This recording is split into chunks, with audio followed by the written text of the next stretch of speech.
Season's greetings, industrialists! I'm Mark, a producer on Gilded Destiny.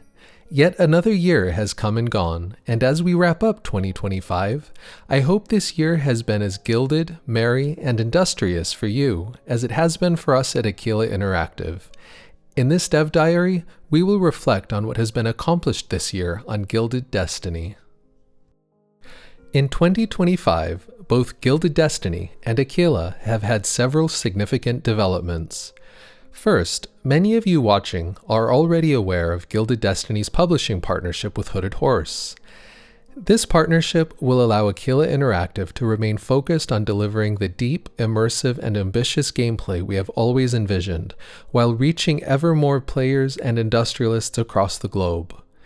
Also, we have released the closed alpha of Gilded Destiny to our backers on Kickstarter and Modian. We've received great feedback and suggestions from them, and look forward to sharing the game with a wider audience soon. And before we begin some of the updates on Gilded Destiny, I want to express my gratitude on behalf of everyone at Aquila to all of you for being part of our growing community over the last year. From followers on social media, active members of our Discord, content creators we have worked with, our backers on Kickstarter and Modian, and the over 1,000 closed alpha testers who have provided us valuable feedback. Most of all, I want to personally thank everyone at Aquila for making it a productive and enjoyable year. Aquila has grown significantly since this time last year. We've welcomed new designers, programmers, technical designers, content designers, artists, and quality analysts, and we have built our global publishing and marketing team. To all of my fellow Aquila Interactive clerks, artisans, intellectuals, capitalists, bureaucrats, factory workers, soldiers, and aristocrats, thank you. Now, without any further ado, grab some eggnog, mince pies, and maybe open a present under your tree, while I highlight some of the progress we have made this year and what we have our sights set on going forward. First, I want to start by giving a quick sneak peek at an exciting feature that we plan to implement in 2026 that we know is going to be very important to grand strategy gamers, the military. We have teased the military UI and army units a bit in recent dev diaries, and plan to share more soon in a dedicated dev diary. And specifically regarding the Navy system, a lot of design work has been done already, but we're still refining the design and plan to implement soon. While we can't show too much in the game at the moment, I can say that the Navy system will largely follow the same pattern and design we use for land-based units. Here, you can see how the military UI appears in the game. So you can imagine that instead of various types of army units, you might see various naval units in their place. So be sure to stay tuned for updates about navies in Gilded Destiny. Behind the scenes, our design teams are working tirelessly on bringing Gilded Destiny's economy to life through a major rework that we hope will bring a never-before-seen depth to grand strategy economics. Significant work has been done on this in 2025, and we plan to begin implementation into the game soon. We look forward to sharing more with you in a future dev diary. We recently discussed updates to the leader system, focusing on our new art style, animations, modding, and the importance of leaders in the game. Since the publishing of that dev diary a few months ago, we have finalized a few more leader portraits, with many more still on the way.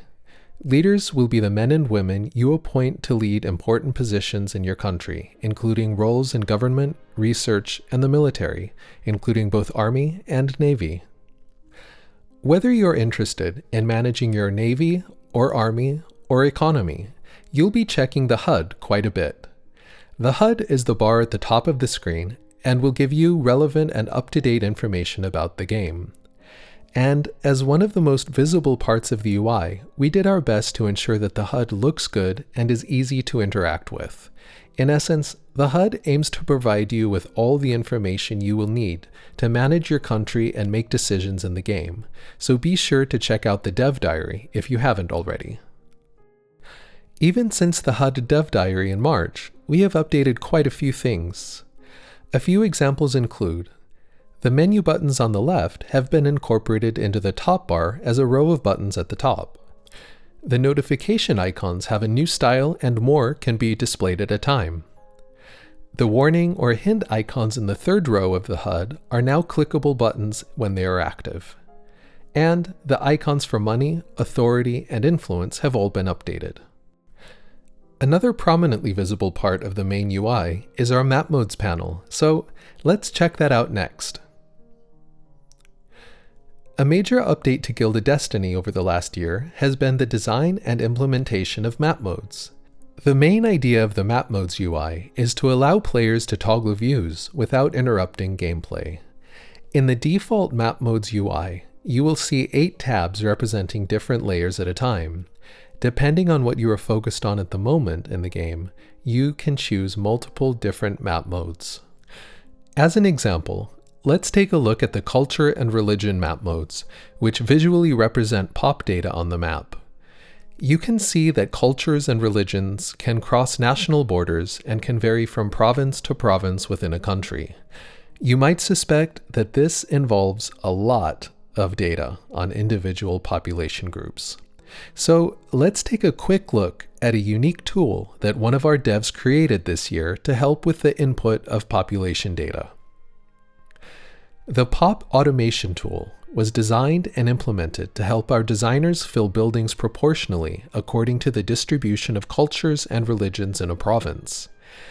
The tool takes the ability of certain cultures and religions to work certain jobs into consideration.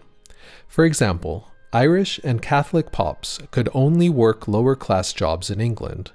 Similarly, Scottish Protestant pops could work lower and middle-class jobs in England, but they were excluded from the aristocracy. The tool allowed for this kind of detail in every province across the world, while also greatly decreasing the overall workload. Jumping now to another map mode, we have resource points, which shows you the exact location of resources on the Gilded globe.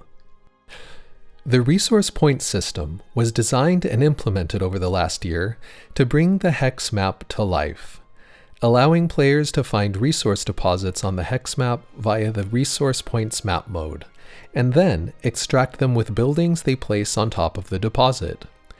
Gilded Destiny offers a unique opportunity for more granular detail than other grand strategy games. This means we don't just tell you a resource exists in a province, we show you its actual, true location. Another key and unique aspect of the resource point system is our design philosophy of scarcity and specialization. For example, during this period, Sicily was the #1 source of sulfur, providing more than 90% of the world's demand until the end of the century. This specialization highlights the importance of individual provinces in the game. In the game design, we weigh gameplay balance against the fact that part of the fantasy of this period stems from these resource monopolies. In our game design philosophy, we want to cater to these hyper-specialized expectations where every country, every province has a specific part to play in the global economy. So if you're out of sulfur, perhaps a diplomatic agreement, vassalization, or even the conquest of Sicily might be the most efficient way to satisfy your demand. Speaking of constructing buildings on top of resource deposits, Gilded Destiny has a variety of buildings that you can construct and interact with. In 2025, our designers have implemented a major revamp of building-related interfaces, including the construction UI and the buildings UI. Importantly, we can now build rural and city buildings in the same place.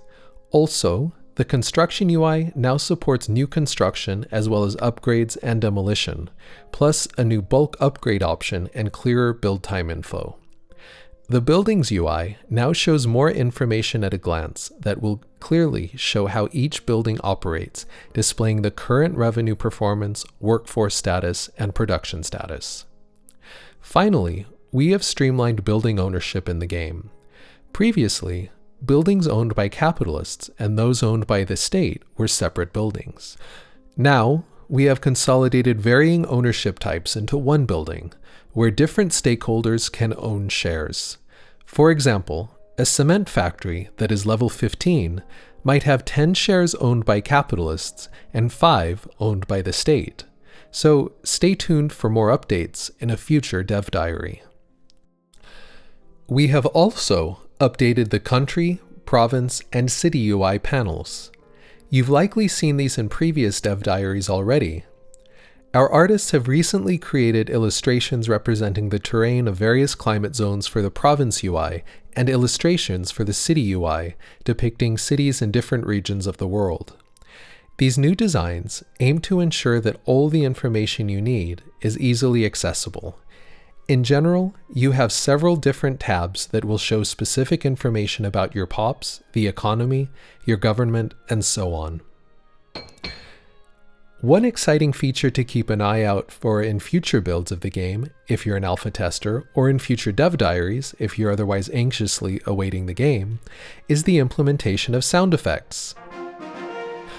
Over the last year, we collaborated with the composer for Gilded Destiny's soundtrack to create a first set of sound effects for major UI interactions and game events.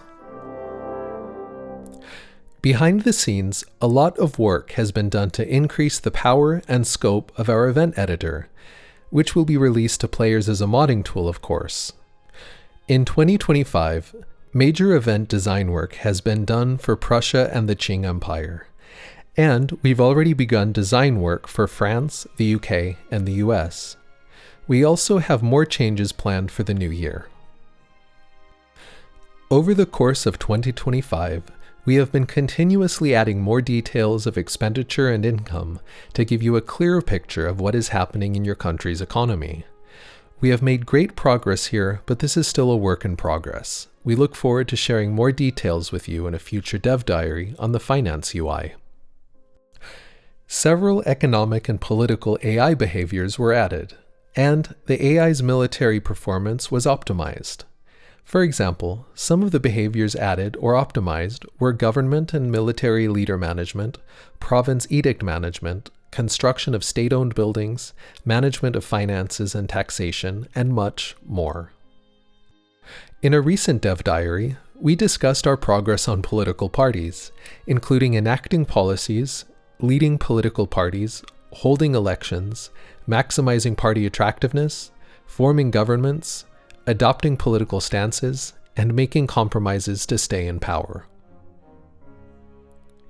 And finally, in our last dev diary, we discussed how rebellions have been modeled in Gilded Destiny, including how government support and pop happiness affect public unrest, how different kinds of government can deal with growing unrest, and what happens when the populace breaks out in open rebellion. That's probably a good note to wrap up this dev diary, with wrapping paper and a bow, of course. We hope you've enjoyed it, and as always, if you have any questions or comments, let it snow. As the season of joy and giving is upon us, don't forget to subscribe to our YouTube channel, so you can stay warm and cozy watching Gilded Destiny dev diaries over the holidays. And if you haven't already, add Gilded Destiny to your Steam Christmas wishlist, and be sure to check it twice. Until our paths converge once more, we bid thee farewell with tidings of comfort and joy, and may your destiny shine as brightly as the gilded star atop your tree.